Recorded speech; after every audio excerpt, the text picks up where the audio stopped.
బాపట్ల జిల్లా పర్చూరు మండలం వీరన్నపాలెంలో విషాదం చోటు చేసుకుంది. గ్రామానికి చెందిన ఉప్పుటూరి సాంబశివరావు ఇంట్లో ఫ్యాన్కి ఉరివేసుకుని ఆత్మహత్య చేసుకోవడంతో కుటుంబ సభ్యులు బోరున విలపిస్తున్నారు.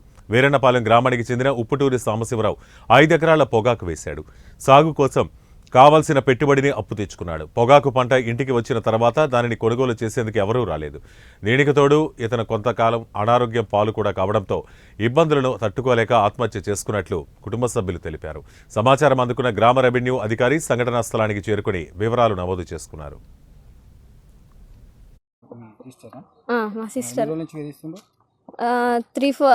ఫస్ట్ 6 months నుంచి అప్పుడు చెప్పినాము.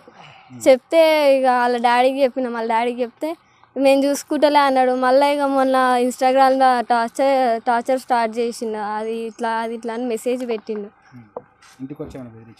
ఇంటికి వచ్చి నిన్న సాయంత్రం మా సిస్టర్ని బెదిరించిండు. కనీసం ఫోటో తీసుకుంటే ఫోటో కూడా ఇవ్వలే.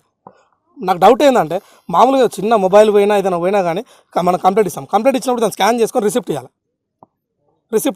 ఆ రిసిప్ట్ ఇవ్వలేదు. ఇప్పుడు కూడా ఏసీపీ ఆఫీస్ కాడ పోయి ధర్నా చేద్దామని చెప్పేసి పేపర్ అడిగితే ఆ పేపర్ కూడా ఇస్తలేరు ఇంతవరకు. మొన్న 4వ తారీఖు రోజు కంప్లైంట్ పెట్టింది.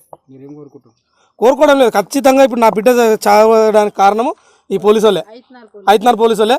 వాళ్ళు పట్టించుకొని వాళ్ళ డాడీకి అదే రోజు ఫోన్ చేసినట్టు వాళ్ళ డాడీ వద్దునేమో వచ్చి వాళ్ళ కొడుకు దాని ఏదో చెప్తుండే ఏదో రీతిలో అయితే వాళ్ళు పట్టించుకోలేదు కదా. నిన్న సాయంత్రం మేము సాగుపోయినాం కదా, వాడు నిన్న సాయంత్రం వచ్చి మా పాపకు ఏం భయపెట్టించినో తెలియదు. మొన్న నేను 4వ తారీఖు రోజు కేసు పెట్టిన. 4వ తారీఖు కేసు పెట్టి నేను ఊరికి వెళ్ళిన చావుందని. చావాలనుకుంటే నా పాప మేము ఎవరం లేము ఇంట్లో. వాళ్ళు ముగ్గురే ఉన్నారు. నా 2 పాపలు మా బాబు ఉండే. చేసుకోవాలంటే ఆ రోజు చేసుకుంటుండే కదా. వాడు సాయంత్రం వచ్చి బెదిరించిండు. అందువల్ల మా పాప నైటు హ్యాంగ్ చేసుకుంది.